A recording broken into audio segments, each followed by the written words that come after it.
Bienvenidos a Patitas Legales, un podcast de Patitas Unidas UGI. Os preguntaréis, ¿quiénes somos? Somos un grupo de estudiantes de la UGI que buscan acabar con la desinformación de la Ley de Bienestar Animal. Soy Isabela Cifuentes y me encuentro con mi compañera Camila Orozco. Buenas tardes. Hoy nos encontramos en nuestro segundo capítulo titulado Explorando la normativa que defiende a los indefensos. En el capítulo anterior abordamos unas pinceladas básicas sobre la ley y toda la parte más normativa, ¿no? En el capítulo de hoy tenemos con nosotros a una veterana ya del podcast. Se podría decir que es casi ya la tercera presentadora. Cristal, buenas tardes. Hola, buenas. Bien, también tenemos a otro estudiante de Derecho. Javi, ¿qué tal? Muy bien. Y a Josune Gómez, a una auxiliar de veterinaria. Hola, buenos días. Bueno, buenas tardes a todos, chicos. En el anterior capítulo ya conocimos un poco más a Cristal, sabemos su trayectoria y sus estudios, pero queremos conocer también hoy un poco a Josune y a Javi. ¿Qué nos podéis contar de vuestra vida y de lo que estudiáis y de lo que sabéis? A ver, yo hice un curso de auxiliar de veterinaria porque no hay formación hoy en día, tienes que irte a la privada. Entonces hice un curso en Máster D de auxiliar de veterinaria, pero también piden peluquería canina. Entonces es difícil encontrar porque tienes que tener experiencia y hoy en día es difícil entrar a un sitio sin experiencia, pero está muy bien, es muy bonito. Pues en mi caso también soy estudiante de Derecho como Cristal y además estudio en un grado superior de Animación Sociocultural y Turismo, que bueno, poco tiene que ver con el tema, pero está bien decirlo. Genial. Vale, tú, Josune, como auxiliar de veterinaria, ¿qué conocimientos sabes de la Ley de Bienestar Animal o si se te informó de algún modo en tus estudios? Yo estudié antes de que saliera la ley, entonces no me lo miré, pero por cuenta propia sí que me he estado leyendo la ley porque hay gente que tiene miedo de ir a las veterinarias en caso de que llamemos a la policía porque no han informado de si son los dueños, etc, etc. Entonces es importante saber la ley para también apoyar a los dueños y a las mascotas. Sí, de hecho, con esto comenzábamos el podcast de hoy. Quería preguntaros a todos, ¿qué pensáis sobre los dueños responsables legales que abandonan a sus mascotas por dejar de ser cachorros? Pues a ver, yo es que creo que eso es injustificable totalmente. En plan, yo soy dueño de 2 perros, tengo gatos y he tenido más tipos de mascotas independientemente de cómo hayan estado de enfermos, cómo hayan estado de incluso mis características personales en cada momento. Yo veo totalmente injustificable el abandono de las mascotas por ningún motivo y muchísimo menos porque solo los querías como cachorros y ahora son grandes, te dan pereza sacarlos, que es básicamente el mayor número de responsabilidades. Contra más mayor es un perro, más mayor es un gato o lo que sea, te genera más responsabilidades y eso es la causa del abandono al final. Y me parece totalmente injustificado.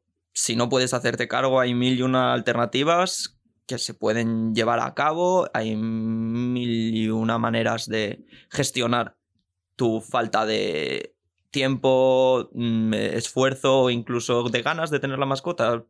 Antes de abandonarlos hay muchas otras maneras de gestionarlo.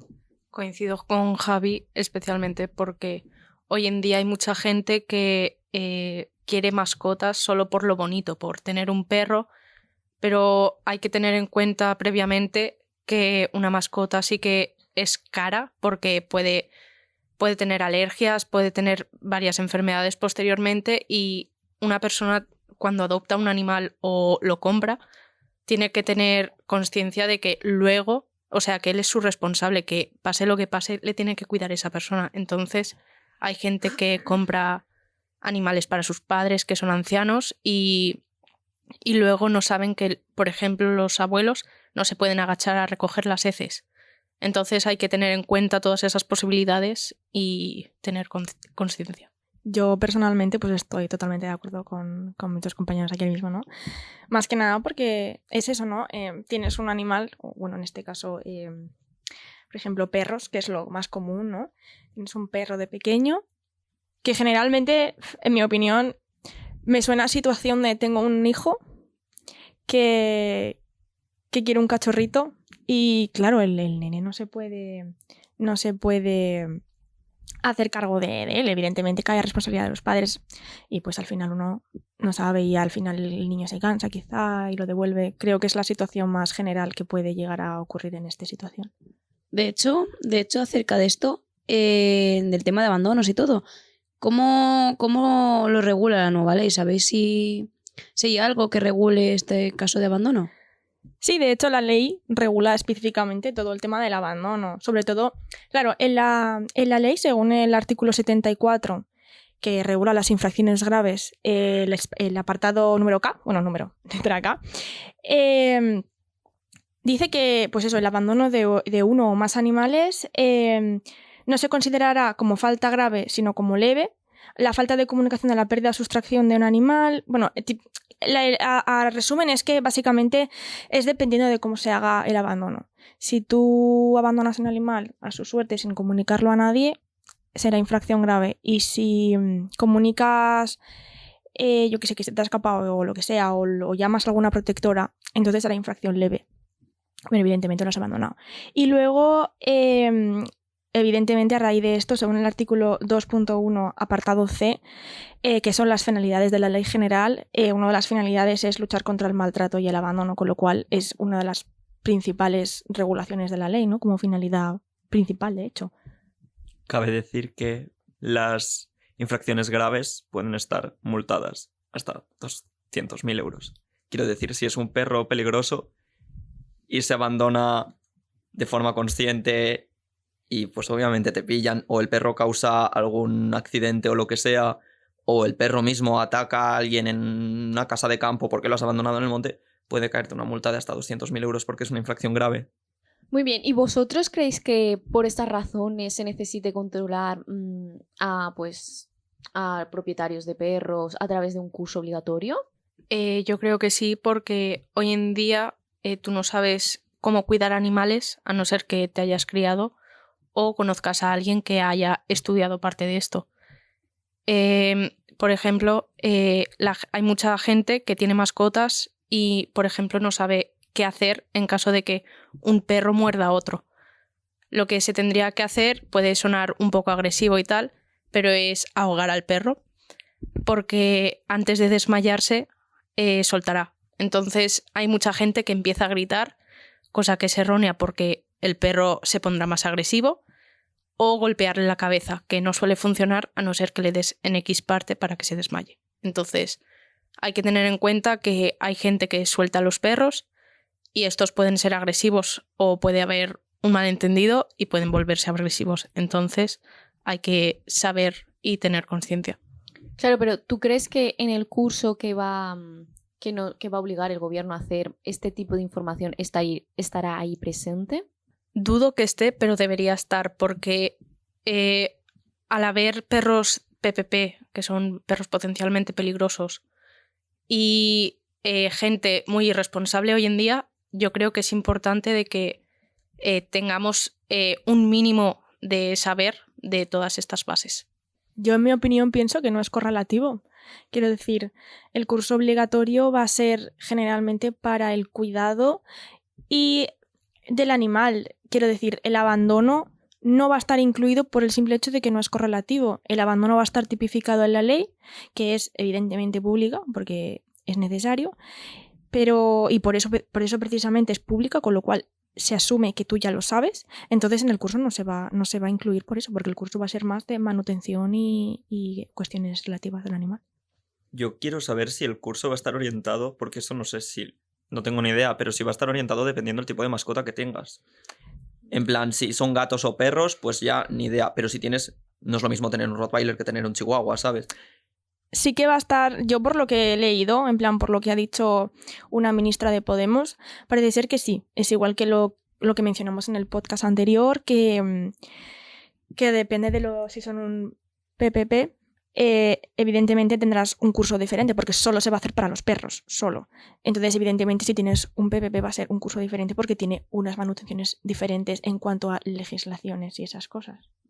La cosa es que hoy en día, si tienes un perro PPP, sí que tienes que tener un curso, o sea, es obligatorio, pero los demás no saben cómo lidiar con estos perros. Entonces, si tú te encuentras con un perro PPP y el dueño no está porque el perro estaba suelto, tú tienes que mínimo saber qué hacer en estos casos, porque puedes estar en un parque de perros o dando un paseo por el campo y que te ataque algún perro. Entonces es importante saberlo. Hablando de perros, nosotras conocemos un caso de una protectora en la que tiene un perro especializado para la caza, que lo abandonaron porque tenía una enfermedad. ¿Qué os parecen estas situaciones? ¿Lo veis justificable cuando el animal ya no realiza la labor por la que lo habían adoptado? No, es que, vamos, de ninguna manera. Quiero decir, es lo que hemos mencionado antes. Yo no entiendo la gente que sí, tú puedes adoptar a un perro con una finalidad. Obviamente, si es un perro para la caza, es un perro para la caza. En mi caso, yo tengo perros que son para caza y tengo familia que se dedica abiertamente a la caza, ayudándose de mascotas y animales como pueden ser perros, claro. Y una vez estos perros dejan de cumplir su labor, o sea, de cumplir su función, lo último que se piensa es en abandonarlos.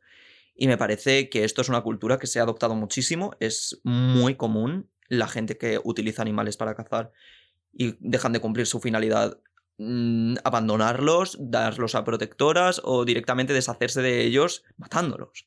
Y es algo que se hace muchísimo y lo cual no se contempla para absolutamente nada. Y me parece feísimo porque hay muchas formas de mantener a los perros con una vida muy digna una vez cumplen cierta edad o una vez dejan de ser aptos para la función que puede ser cazar. Estoy de acuerdo, principalmente porque cuando tú adoptas un perro, aunque sea de caza, no solo lo adoptas para cazar con él, sino también para que sea tu compañero y tú cuidarlo cuando más lo necesita. Él te ayuda en la función de caza, entonces qué mínimo que tú le ayudes cuando él haya cumplido su función.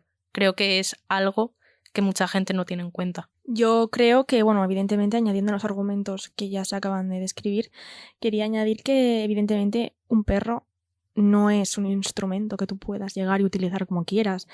Te quiero decir, sí, lo tienes para una cosa, pero eso no quita que no sea un ser vivo.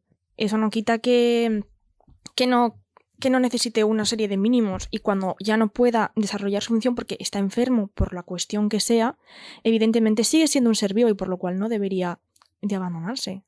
En el capítulo pasado comentaste, Cristal, que el sector de caza y todo esto se había quedado un poco apartado de la ley. Pero, Javi, tú has comentado que es bastante común en ese sector el abandono y también un poco el maltrato, ¿no? ¿Vosotros qué opináis de que este sector de caza y tal se haya quedado apartado de la ley? En mi opinión, me parece bien porque creo que este tipo de animales que se usan para una cosa diferente necesitan una regulación propia. Quiero decir, no vas a tratar igual a un perro que tienes en casa que a un perro que está fuera cazando. Son circunstancias diferentes, con finalidades diferentes y con sujetos diferentes y con, lo más probable, que ideologías diferentes. Suele pasar. Con lo cual pienso que está bien que los hayan dejado fuera porque no es lo mismo. Y pienso que es mejor que tengan una regulación dentro, evidentemente, de estos ámbitos de no abandono y de derechos de los animales, pero que tengan una regulación aparte específica para ellos, como la ganadería en este caso. Es que al final yo creo que es eso y ahora mismo se está dejando todo a la conciencia de los dueños. Porque sí que es verdad que hay perros que malviven una vez cumplen con su función, pero no es todos los casos. Obviamente hay muchísimos dueños que... Y ahí incluso conozco gente que tiene santuarios, no son santuarios, pero cumplen la función de como casas de acogida para perros. Una vez han cumplido la función de ser para caza, hay un Vilar de Canes, por si estáis interesados, que acogen a estos perros que ya son mayores, tienen casi que 40 animales allí metidos, pero los tienen en muy buenas condiciones y los tienen tratados para que sigan desarrollando una vida que no se escape mucho a las condiciones en las que estaban viviendo y tal, y no se mala costumbre ni nada, pero los tienen en unas condiciones, pues obviamente, mucho mejores que el abandono o la propia muerte del animal. Y es lo que digo, es que hay muchísimas formas de valorarlo y como no se valora, cada uno está haciendo lo que quiere. Que hay, por un lado, gente que se lo está currando y otros, pues que no. Y siguiendo con el tema de los abandonos, que también se podría llegar a considerar como un maltrato, ¿no?, al animal, ¿se contempla el maltrato de explotación ganadera, hablando de la ganadería que habías comentado tú, Cristal? Pues mira, me estaba informando sobre el tema porque la verdad es que no lo había nunca pensado, ¿no? Porque en realidad es algo que pienso que la gran mayoría de la gente no tiene en mente cuando piensa sobre animal. En plan, tú piensas en tu perro, tu gato. Pues me estaba informando y resulta que todos los animales de ganadería están completamente excluidos de esta ley. Y, en definitiva, se regulan sobre una directiva la directiva de la Unión Europea 98/58 sobre la protección de animales de ganadería y producción, que posteriormente fue adaptado a la regulación española en el Real Decreto 348 del 2000. Y en esta ley generalmente ya se contemplan, pues ya hubo en su momento un poco de revuelo con el tema de las gallinas de suelo y la explotación de vacas en cuestión de producción de leche y todas estas cuestiones, y ya está todo regulado, y la nueva ley de bienestar animal no regula estas cuestiones porque ya están reguladas en otra parte, y de hecho tampoco podría regularse mucho porque ya te he dicho que es una directiva de la Unión Europea, con lo cual ya es otro tema del que hablar. ¿Consideráis que es necesario reforzar ciertos aspectos en estas áreas como la ganadería, la experimentación de animales y todo eso? Yo creo que sí, y que es muy importante, y que se está dejando muy de lado otro tipo de explotaciones animales, como pueden ser animales de espectáculo, animales dedicados a la ramadería y tal. Están regulados, obviamente, cada uno con sus regulaciones, pero que se están dejando, a mi parecer, bastante de lado. Yo estoy en desacuerdo con lo que acaba de decir Javi, porque pienso que todos los animales que se están... De hecho, es que en la ley se habla de animales para romerías y para circos y festividades, ya está todo muy bien regulado. Y sobre experimentación de animales también está muy bien regulado, porque hay un Real Decreto del 53, Real Decreto 53 de 2013, del 1 de febrero, donde se establecen las normas básicas aplicables para la protección de los animales utilizados en experimentación y otros fines científicos, con lo cual está bastante regulado, y ahora mismo en España, a base de directivas europeas, está bastante bien regulado, en mi opinión. Sí que es verdad que igual alguna cosa debería de gestionarse mejor e incluirse, eso sí que es cierto, pero pienso que no está mal regulado, en mi opinión. Es que yo lo que decía era no en plan las condiciones de los animales, sino a lo que se les puede atribuir, porque animales de circo ya no se permiten aquí en España y en gran parte del territorio europeo, eso es verdad, pero España sigue dejando caer lo que es la idea de que los animales pueden utilizarse con fines de animación. Y eso lo podemos ver con desfiles de caballos, con exhibiciones animales, y eso no está regulado tanto como podría deberse. Ya no lo que se pueda llegar a exhibir, sino las condiciones de los animales dentro de estos ámbitos.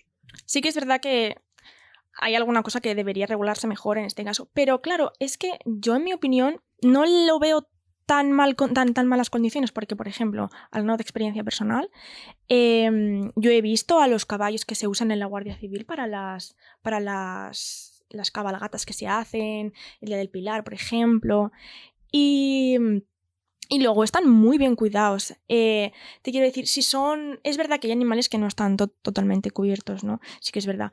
Pero en esta gran parte de animales están muy bien cuidados. Y, en mi opinión personal, creo que darles un fin más allá de que sí, es un animal y es de compañía, pero darle una finalidad al animal, ¿no? En plan de sí, se usa y tal. Yo creo que no está mal, ¿no? Es como, vale, sí, lo usamos, pero no por eso lo vamos a abandonar después, o no por eso lo vamos a tratar mal.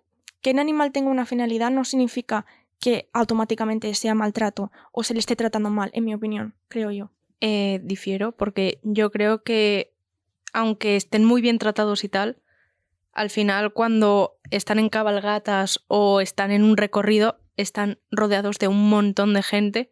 Eso produce un estrés enorme para el animal. Para los caballos, por ejemplo, en la nueva ley, las aves rapaces están declaradas como animales de compañía. Entonces se siguen haciendo exhibiciones de aves rapaces, y las aves rapaces tienen que llevar el capuchón que le tapa los ojos para que no vean a tanta gente y no se estresen. Pero aunque no las vean, escuchan. Y escuchan a toda la gente alrededor, y eso al animal es un estrés.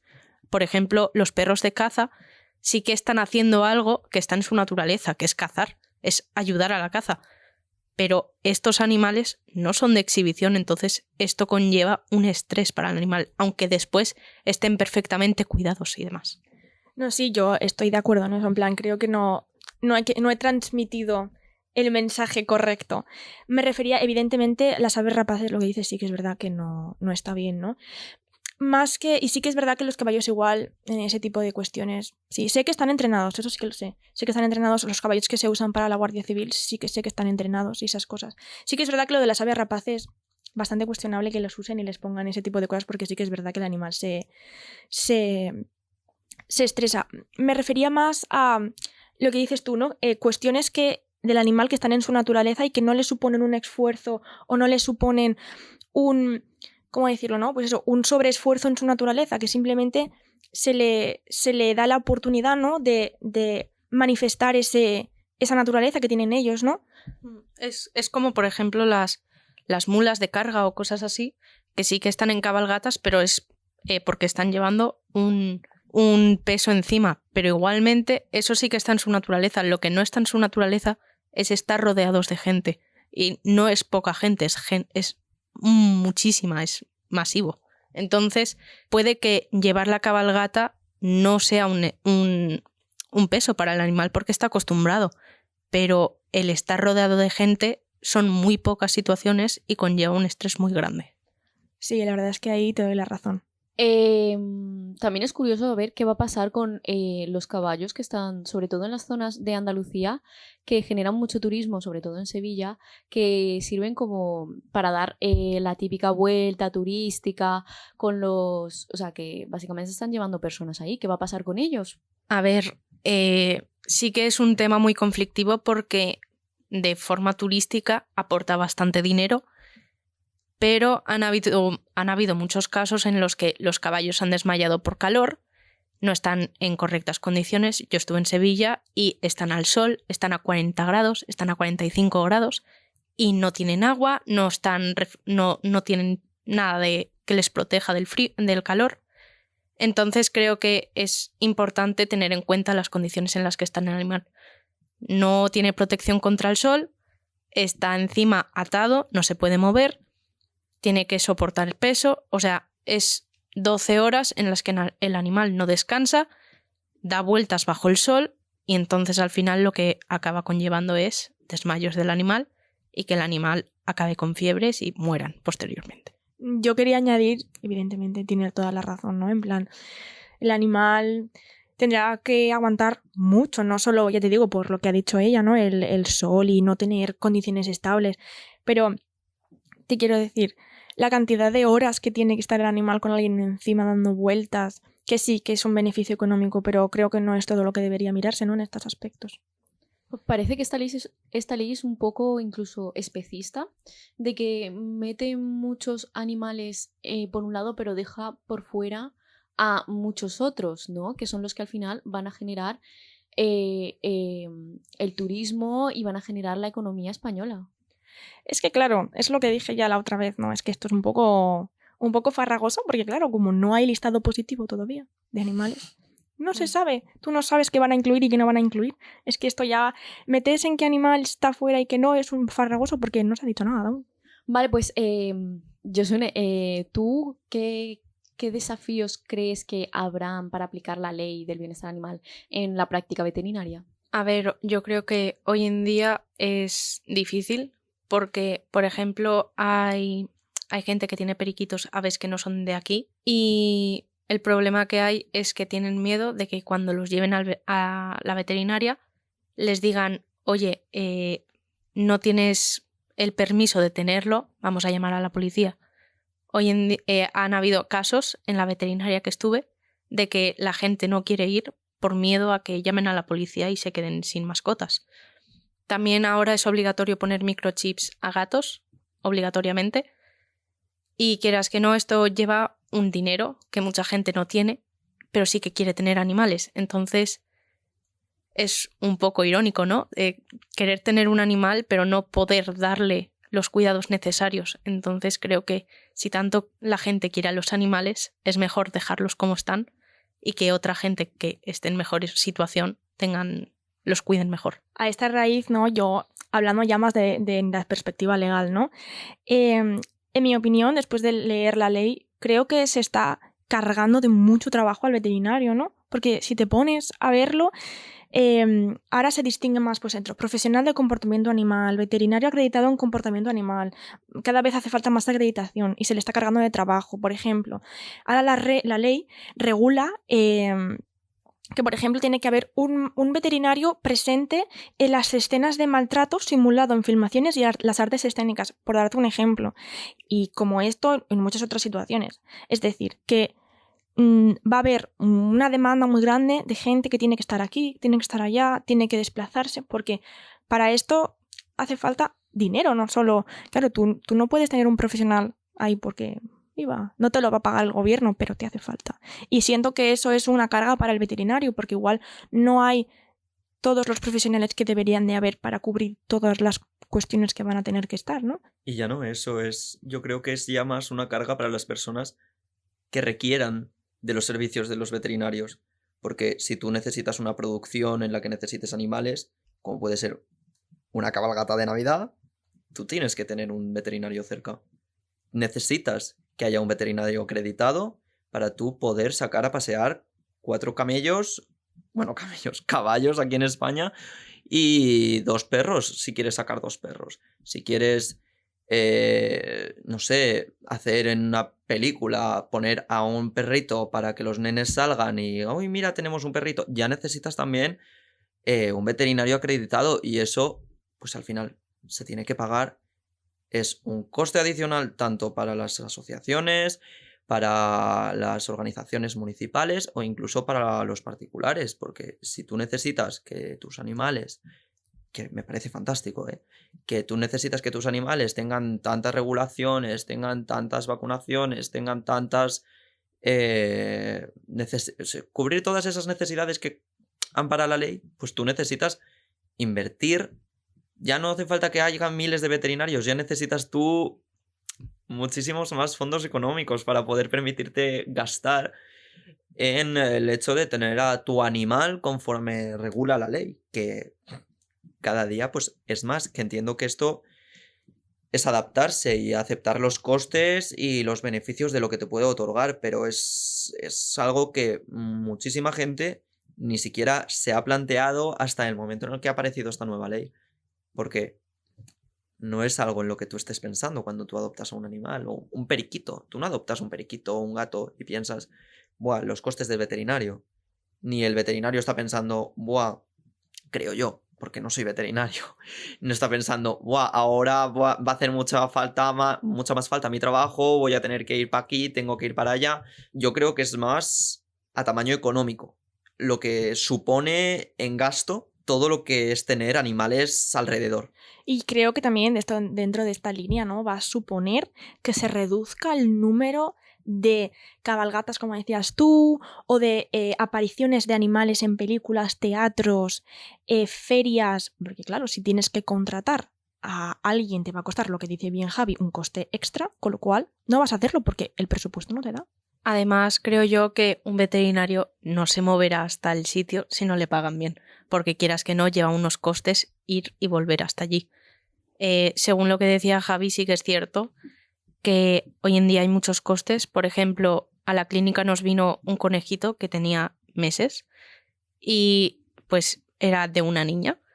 Y la madre lo que hizo fue comprarle el conejo a la niña, dejó a la niña con el conejo se cayó o lo tiró del sofá, no se sabe bien, y el conejo se le rompió una pata. Lo trajo al veterinario, a los conejos hay que ponerles vacunas también, lo trajo al veterinario, le hicimos radiografías, le hicimos ecografía, le hicimos de todo, y había que operar. Y la madre, al enterarse de esto, con el dinero que se había gastado ya en radiografías y tal, dijo no. Y se llevaron el conejo y a saber qué le ha pasado a ese conejo. Y ahora, continuando, antes vamos a hacer una última pregunta y hacemos luego un paroncito. ¿Cómo se manejan las situaciones en las que se sospecha un maltrato animal? Pues mira, en estos casos, principalmente hay un procedimiento, evidentemente. Puedes denunciar, o sea, evidentemente como es un animal, es un delito público, con lo cual si tú sospechas que está pasando, pues puedes ir a la policía perfectamente y decirle, oye, mira, creo que está pasando esto. Y como en teoría, según la ley, tiene que haber una función de vigilancia y una función sancionadora, tiene que llevar el gobierno o bien el ministerio o organismo de la comunidad autónoma o provincia o municipio del que se trate, porque bueno, esa es otra cuestión, que la ley achaca mucho esta función y mucho todo lo que conlleva y el desarrollo de procedimientos a las provincias y comunidades autónomas, pero bueno, eso ya es otra cosa. Y esta tiene que tomar acción, ¿no? Pues ir a la policía, a ver qué pasa, y pues de ahí se iniciará un procedimiento, tendrá que venir un veterinario a sopesar las heridas y lesiones que haya podido tener el animal, y pues se iniciará un procedimiento y probablemente se sancione al responsable legal del animal, ¿no? Porque realmente es él el que lo tiene. Yo creo que hoy en día va a seguir siendo difícil porque, por ejemplo, cosa que no tiene nada que ver, cuando alguien te está acosando, da igual las pruebas que tengas, que te dirán lidia con ello, y es algo que está en la ley que tienen que supervisar y tal, pero no se hace. Y yo creo que con los animales es igual. Pueden decir acusar a alguien de maltrato, la persona tomar medidas y durante X tiempo que es vigilado, tratar al animal bien. Una vez la policía se vaya, otra vez maltratar al animal. Los casos de maltrato son muy difíciles porque, primero, las pruebas que muestran al veterinario, el veterinario lo puede saber, pero la policía que tome acción es otro caso diferente. Yo estoy muy en desacuerdo con lo que acaba de decir mi compañera, por el hecho de que, claro, siendo el representante legal, es como si tu hijo, pongamos el ejemplo, si tu hijo, tú eres el tutor legal de tu hijo y tu hijo llega al colegio con magulladuras muy fuertes. El hijo no dice nada y te dice el tutor legal, le dicen al tutor legal qué ha pasado.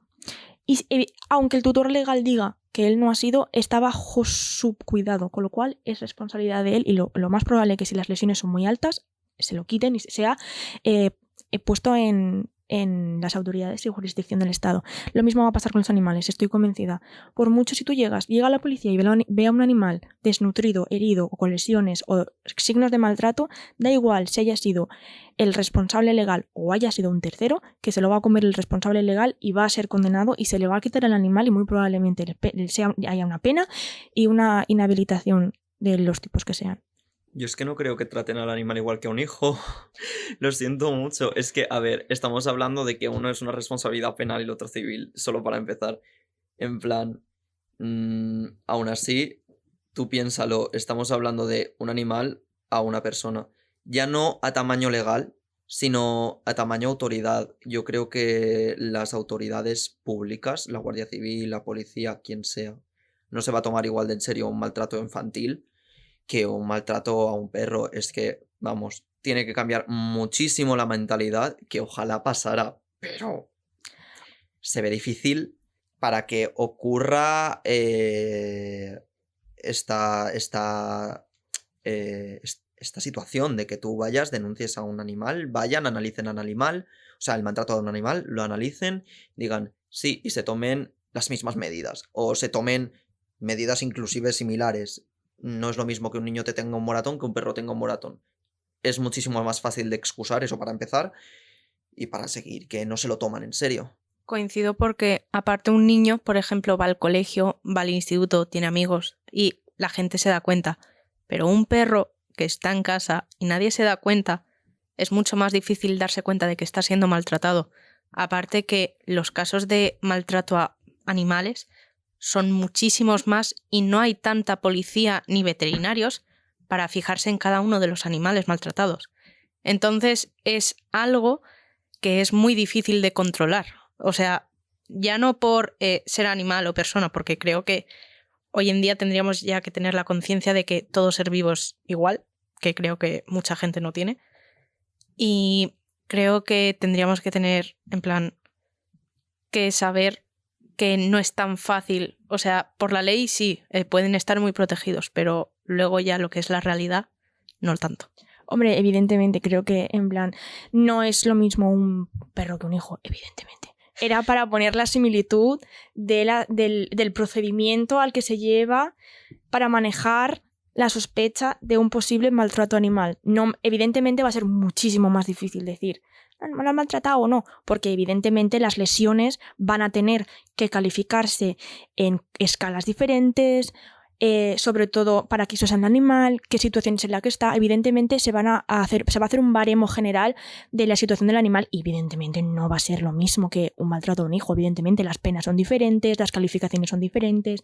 Era más como explicación de situación. Y evidentemente es lo que dije en el podcast anterior, en el capítulo anterior, que España no tiene la capacidad material, ni los recursos materiales, ni policiales, ni de capital, ni absolutamente nada, como para hacer que todo esto sea posible. Pero según la ley, lo que tiene que hacerse es que tú puedes denunciar que ha habido un maltrato animal, en teoría la policía tendría que ir y se iniciaría un procedimiento y un veterinario tendría que calificar las lesiones. Yo me refiero a que, según la ley, ese es el procedimiento que se tiene que llevar a cabo. Evidentemente no va a ser así. Está claro. No hay recursos, no hay gente, no hay policía, no hay veterinarios y no hay dinero. Con lo cual, imposible. Claro, yo os quería comentar que este verano, os quería comentar una experiencia que pasó este verano, que yo me fui con unas amigas a verme una película. Y cuando aparcábamos nos dimos cuenta que el coche de al lado tenía un perro y serían como las 6, 7 de la tarde en verano, en agosto, y no había ninguna ventana bajada, absolutamente nada. O sea, se sabía que en ese coche pues estaba haciendo calor. Llamamos a la policía, vino la policía y nos dijeron que como el perro no tenía ningún síntoma de que se estaba ahogando, pues como que no era tan urgente. Y nos dijeron que también por las horas y tal no llegaba a ser tan urgente porque eran las 7 de la tarde. Y pues sí que es verdad que a las 7 de la tarde en verano ya ha bajado un poco el sol y no es lo mismo tener un perro en un coche sin ventanas a las 3 que a las 7. Pero sí que nos sentimos como un poco regañadas por parte de la policía porque no nos dijeron, vale chicas, nos encargamos de esto, seguid vosotras con lo que tenéis que hacer. No, nos dieron como que esas recomendaciones para que a la próxima se sintió como que no los hiciésemos perder el tiempo para a futuro. A ver, yo creo que en verano da igual que sean las 3 o las 7, o sea, sí que va a hacer más calor a las 3, pero a las 7, si el perro lleva ahí unas cuantas horas, el calor en el coche se mantiene, primero.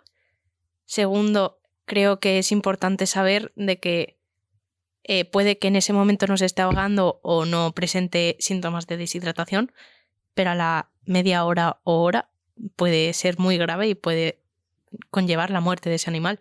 Entonces creo que las autoridades ahí tendrían que haber hecho algo, porque ahora creo que está en la nueva ley, no sé si estoy segura, que un animal no puede estar dejado más de 3 horas en un coche, que igualmente 3 horas a mí me parece demasiado, porque si tú te pones en verano aquí a las 2 o 3 y le dejas 3 horas, adiós perro. O sea, creo que tendríamos que tener esto en cuenta. Sí, evidentemente tienes razón. A día de hoy, creo que no te sabría decir si son 3 horas o no. Creo que no es ninguna, pero la verdad es que no lo sé. Sé que no me voy a mojar porque no lo estoy segura. Pero sí sé que a día de hoy, si eso sucede, la policía tiene que ir.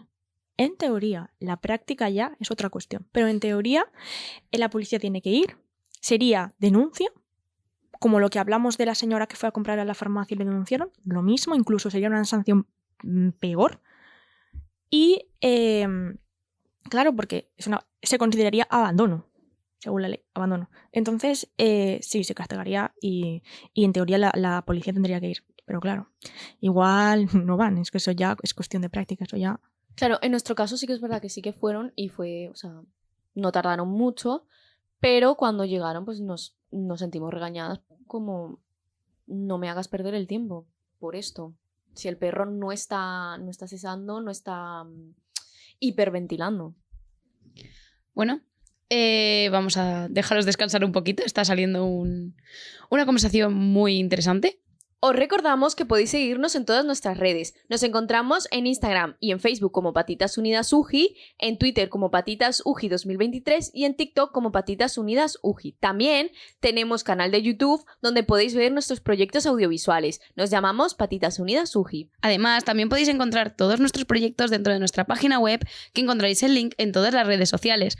Pasamos también a recordar que a finales de este mes tendremos disponible un evento especial donde presentaremos un proyecto que os puede interesar mucho. Seguidnos en todas las redes sociales para no perderos ningún tipo de novedad. Ya para terminar nuestro debate queríamos preguntaros, ¿creéis que se promueve la educación y concienciación sobre el bienestar animal en los colegios españoles? En mi opinión, no. Es decir, generalmente ese tipo de educación se promueve en casa, con tu perrito, el perrito de tu abuelo, pero en clase, poco, la verdad, en mi opinión. También pienso que es una educación de casa, aunque sí que es cierto que debería darse un mínimo en el colegio, porque igual tu padre o tu madre no te está enseñando lo que necesitas saber y un mínimo estaría bien que te enseñaran, sí. Yo es que creo que es como todo, ¿no? Al final las mascotas son parte de la familia y los valores familiares deben enseñarse en el núcleo familiar, pero aún así los valores familiares son mencionados y son reconocidos en el ámbito educativo. Tú cuando vas a infantil te enseñan que los niños tienen una madre, tienen un padre. Ahora pueden tener 2 madres, pueden tener 2 padres, pero te enseñan por lo menos los valores de una familia nuclear tradicional, aunque es mínimo, pero algo te enseñan. Y te enseñan a convivir con estos valores y cómo debes comportarte en tu casa, cómo tienes que tener una educación y tal. Pero nunca te dicen, un niño tiene una mamá, un papá, 2 mamás, 2 papás y un perrito. El perrito no te lo mencionan, el perrito como que lo excluyen de lo que es el núcleo familiar, cuando en realidad es uno más, ¿no? Estás conviviendo con el animal y es un animal al que tienes que tratar con un respeto, igual que tienes un respeto a tus padres, te tienen que enseñar a mantener un respeto a tu perro, o a tu gato, o a tu periquito, o a tu conejo, independientemente del animal que sea. Yo creo que debería mencionarse por lo menos un mínimo, que sí que es verdad, que los valores familiares pues es en lo que se ve reflejado y es en lo que tú tienes el núcleo familiar, pero el núcleo familiar no solo se aprende en familia, se aprende también en el ámbito educativo. Yo creo que, por ejemplo, los perros, el mínimo de saber cómo tratarlos, porque hay niños que, como no tienen perros en su familia, no saben cómo lidiar con ellos y les pegan. Y al final están jugando con el perro, pero el niño pega al perro y eso al final pues el perro se puede poner agresivo y morder al niño. Entonces, en este caso, el que tendría la culpa es el niño, pero al final el castigo se lo lleva el perro. Entonces creo que es bastante importante saber que los niños sepan cómo tratar a los animales, cosa que no se está haciendo en ningún sitio y creo que es bastante importante. Bien, pues Ha sido un podcast muy interesante, ya lastimosamente lo tenemos que concluir. ¿Y cómo os ha parecido esta experiencia, chicos? A mí personalmente me ha parecido muy interesante, ¿no? Ya el mencionar y el esclarecer un poco todo este tema y dar visibilidad y sobre todo, en mi opinión personal sobre mi persona, informarme más sobre la ley, ¿no? Porque sí que tienes una base, pero a la hora de estas cosas pues indagas, investigas qué ha dicho este, qué ha dicho el otro. Entonces, en ese sentido siento que ha sido enriquecedor para mi persona. Pues yo creo que ha estado muy bien, en plan, que es muy interesante conocer otros puntos de vista, ¿no? Que al final tampoco se van mucho los unos de los otros porque estamos hablando de un tema que es bastante concreto. Se opina similar y aquí, pues, claro, 2 personas que estudiamos de leyes y otra persona que ha estudiado por el bienestar de los animales más que nosotros 2 juntos, nadie. Cierto. Pues está muy bien que ver y ampliar un poco tu punto de vista, porque no es un punto de vista diferente, pero es un punto de vista que yo por lo menos no tenía ampliado. Y ahora, pues claro, está muy interesante todo. A mí, la verdad, me ha gustado bastante. O sea, no sabría cómo sería la experiencia, pero ha estado bastante guay. Principalmente porque, como yo estudio auxiliar de veterinaria, tengo alrededor gente que le gustan mucho los animales. Entonces, ver la parte legislativa sobre el cuidado de estos me parece bastante interesante. Me habría gustado tener otro punto de vista de alguien que no le gustasen los animales para ver cómo es su opinión y tal, pero me parece bastante interesante, la verdad. Ha estado muy guay. Y bueno, ya sabéis, nuestra plataforma es una plataforma de divulgación sobre la ley de bienestar animal. ¿Qué opináis sobre nuestra labor? Pues que es muy importante, porque yo creo que no... Que sí que es verdad que tú tienes información en noticieros, tienes información en recursos web, pero aún así es algo a lo que no se le está dando cara. No hay plataformas a lo bestia, a lo grande, que de verdad intenten divulgar este tipo de información y hacerlo de dominio público, porque sí que es verdad que tú puedes acceder a la ley. Sí que es verdad que las noticias hablan de estos temas cada vez que sale alguna actualización o lo que sea, pero no se hace para todos los públicos, no se hace para que todo el mundo lo entienda, y eso está muy bien, y la labor que hacéis pues es muy importante, porque si no lo hacéis vosotros, ¿quién lo va a hacer? En mi opinión, también pienso que es una labor importante, ¿no? Sobre todo a temas objetivos, porque realmente igual luego en las noticias, periódicos, siempre hay un sesgo en cuanto a ideología y perspectiva de lo que es la ley, cómo se aplica, quién hace, quién no hace, y siempre hay un sesgo. Y es verdad, como bien dice Javi, que sí que todo el mundo puede acceder, pero no todo el mundo accede. Y sí que es verdad que hay cosas que igual una persona común que no tiene todo el conocimiento sobre leyes y aplicación desde una perspectiva más de logos, en plan de que no sabe de derecho, igual lo mira de una perspectiva diferente y no acaba de entender lo que el legislador quiere transmitir. Entonces siento que vengamos nosotros también alguien que sabe mucho de veterinaria, como es mi compañera, siento que es importante y que está muy bien. Yo pienso que, como ellos dos, que es muy importante, porque principalmente espero que esto lo escuchen gente que tiene animales, tiene mascotas, y hay gente que al tener mascotas igualmente no se ha informado sobre la ley, y creo que es importante que sepan todo este ámbito, y al estar aquí me he dado cuenta de que ellos lo explican con bastante claridad, entonces creo que es una forma buena de saber de qué va la ley. Pues muchísimas gracias a los tres por habernos colaborado en el podcast de hoy. Muchas gracias, Cristal y Javi, por darnos vuestra visión más legal, vuestros puntos de vista, y también muchas gracias a ti, Yosune, por traer también tu experiencia y conocimientos en el campo de la veterinaria. Hasta aquí el podcast de hoy. Nos despedimos, soy Isabela Cifuentes. Y yo, Camila Orozco, y esto es Patitas Legales.